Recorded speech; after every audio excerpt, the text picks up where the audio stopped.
My name is Saflan Leona. I am going to talk about unity in diversity. India is the country that has proved the truth of unity in diversity. People of different religion and caste have lived together for many years without any difficulty.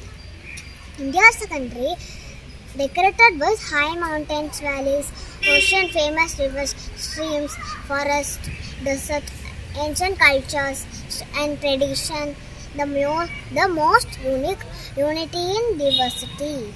People here are related to their race, religion, and language, but all of them have the same character of humanity, which makes them capable to live together. Being an Indian, we all should understand our responsibilities. Try to maintain its uniqueness at any cost.